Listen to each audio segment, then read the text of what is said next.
far today. I've come to the town of Liverpool. I've never been here before, by the way, but the second I hear there is a cathedral to be sought, I'm finding it. So above me is the grand Liverpool Cathedral. Excuse the helicopter sounds, there's a lot of security problems right now after Manchester last week, so helicopters are flying overhead. So to the outside we have the oratory. Yeah, you know what I mean. Oratory? Yeah. Go, we got that over there. I'll have a look in that afterwards because that was the site of the old cemetery. And you know, cemetery seeking. But whilst I have limited time in Liverpool, gotta go inside the cathedral first.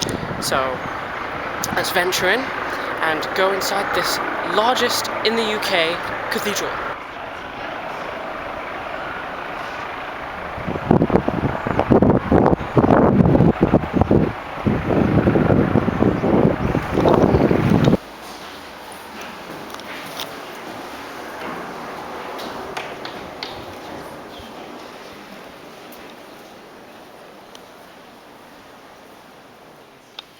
Got my ticket.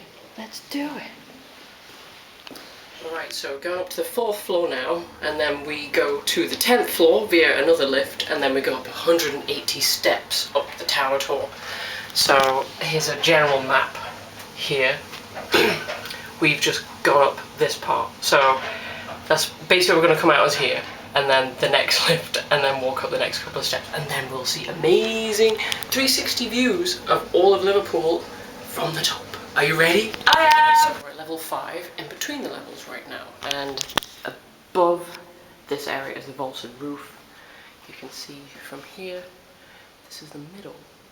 So these little chainy bits that you see that are around here, they actually held up the chandeliers in the centre of this area, so that's quite cool being in the centre of the roof right now until we get on top of the roof, which I'm very clammy-hammy already, so by the time we get up to the bell chamber, probably going to be sweating and heaving as usual, but 180 steps, let's do it. So we've got, there we go, up to the bells. We've got all the different bells.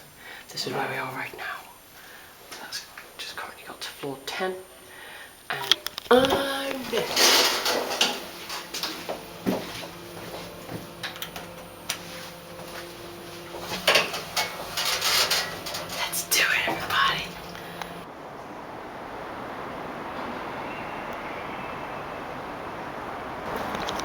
It's actually not too bad.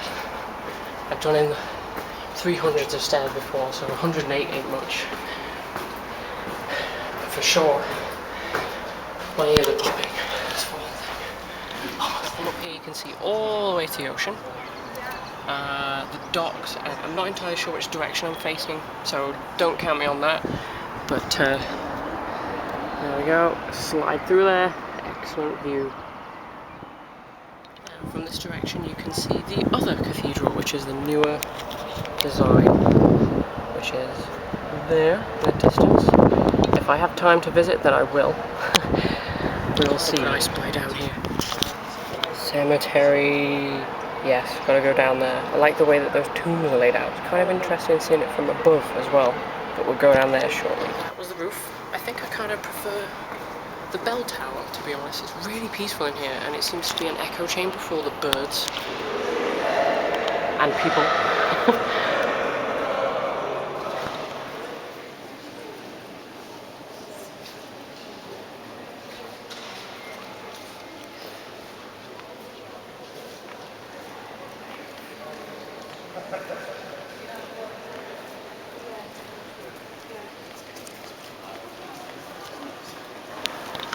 Okay, a little quiet corner, and I'll tell you a bit of history as we're going around.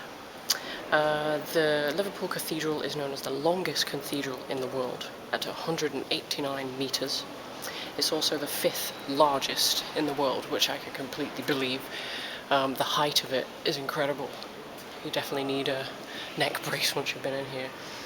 Apparently it was going to be redesigned in 1909 by G.F. Bodley, and he was going to do it in a Gothic revival style. He was planned to be working with Sir George Gilbert Scott, who he had won a competition to design it. So he was only 22 years old at the time. When Bodley died suddenly in 1907, this left Scott to design it as we see it today. So there's been a lot of changes to it because of wars, such as his redesign had made more space, but some of the clergymen had believed it to be a feminized building lacking manly and muscular thinking of Christianity. So the work had to be limited during the First and Second World Wars, so basically just a break put on it because of, obviously, people needed to be doing other things around that time. Bombs hit the place, it got ruined again, so the work was very limited during that time. The final stone was laid by Scott himself on the 20th of February 1942, but there was a lot more damage that needed to be repaired during that time. So sadly, Scott passed in 1961, so Frederick Thomas came along to complete it. So it wasn't actually completed until 1978, which is a long time when you think about it. Should we do the math, shall we? What did I say, 1907? Yes, that's a long freaking time. So there now is art pieces scattered around the place as well. Elizabeth Frank and the piece behind me there. I'll go into those in a bit more detail later, but the bells that we saw, there are 13, and collectively weigh 16.8 tons. So the big bell that was in the middle was called Great George. So I'm going to take you around the rest of the church now whilst I'm calming down from sweating and my ears popping because I was really high up in there. I do remember this part as well being Scott had designed this telephone that's still in here as well. I remember reading that. There we go, the box story. About it being a Gothic masterpiece that was functional, one of the most recognisable symbols in Britain, and in 1924 Scott won a post office sponsored competition to make this kiosk. So to think that these kiosks were designed by the same person who made this beautiful place is crazy, right? Anyway, I'll take you around, show you a few of the art pieces, and just gasp in beauty. So the neon art illustration that you see above me is Tracy Emin. I'm going to come back now and show you best I can because it's so high up. The doors itself put it into perspective, really. It does say, "I felt you and I knew you loved me." It's kind of cool with the contemporary look of it alongside everything that's inside of here. Here we have a memorial to the man who built this place, Sir Giles Gilbert Scott.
Okay, so that was the incredible cathedral, breathtaking, totally worth it. It's free to visit, but obviously £5.50 to go up into the tower. I would definitely suggest if you're fit to do that, as usual, with 108 steps. But now, I'm going to head to the graveyard. So down the side of the cathedral, there's this amazing little pathway, lined with all the gravestones, leading down. It says St. John's Garden, but it's a darn big cemetery. There's an awesome tunnel too. Some real talk right now. This is my first cemetery seek since my ma passed away. She passed away from cancer last month. It's been very hard for me. Still is and will be for a long time, obviously. I just wanted to say also, there seems to be quite a lot of people commenting on my page at the moment telling me to research more before I go to a place. I don't get paid for this. So if you really want to go somewhere and you think you know more than me, if you think you're better than me because you're telling me information about the place I'm going to, why are you doing that? Like, I don't need you to tell me, like, oh, you didn't go to this place. It takes enough courage to go out in public and hold a camera and speak to myself when there's people walking around going, what the hell is she doing? Or if I'm in a place on my own as a woman, which is bad enough, for me to go. I think someone commented recently, and if this is you, you know it's you, saying, why don't you go around the town and ask the locals about finding out more, because you don't seem to know a lot about when you're walking around. Why don't you do that? I'm a woman on my own. I don't think that's a good idea. Do you think that's a good idea? No. So anyway, the rain's starting now, so I'm going to hurry up and wrap this vlog up. So that's enough of the real talk.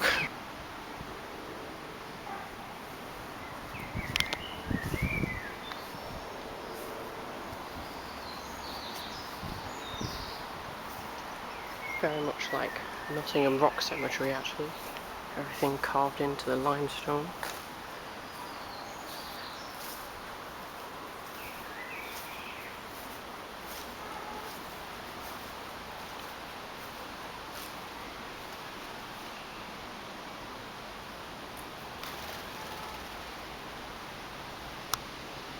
So it's all within this kind of like carved out bowl. I don't know how it came to be this way. With the cathedral right at the top of the hill, and then all the gravestones really low down and carved out. The outer rim, you probably can't see, but I'll show you when we get over there, is completely surrounded by gravestones. Like, it's as though it's a fence going around. I think I can hear running water. I'll check that out in a moment. But around the edges is the oldest areas. Just show you with the greenness of all these rocks.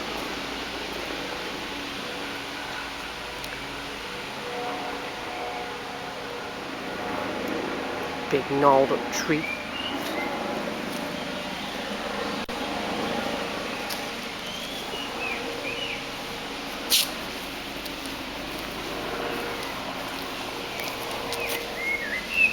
So I'm walking in a forest of monoliths through here.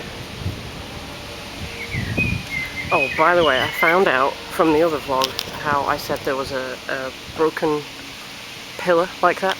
That means that someone's life was cut short unexpectedly. So now you know as well. I found out.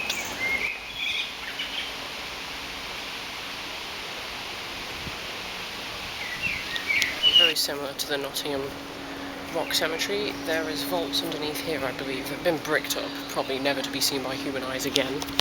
But here we go. Above you can see the last remains of Major John Semple, who he must have been very important to have a vault alongside all of these, which nobody will see ever again.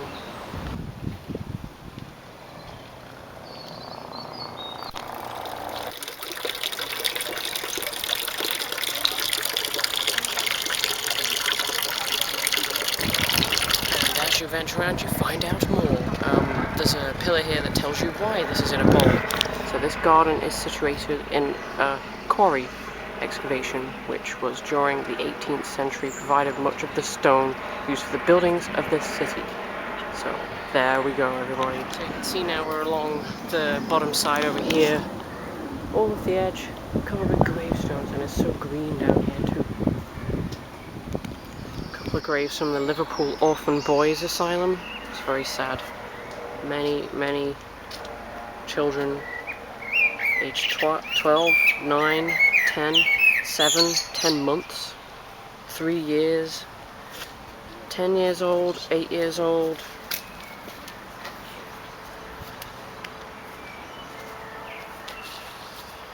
And one's from the hospital, dating all the way back to the 1800s. I think that will now conclude this combined cathedral cemetery seek. Majority of these graves are very hard to get to because they're so old and behind loads of grass and things, but it's beautiful out here. The fact that it's all underneath where the cathedral is, whether or not you can see it behind me. But that's going to be the conclusion. If you're anywhere near Liverpool, totally check it out. It's probably about half an hour from the docks, so very easy to get to. You can see it from everywhere in the city because it's so tall. But from me, it is Toodle Pip. Until next time, bye!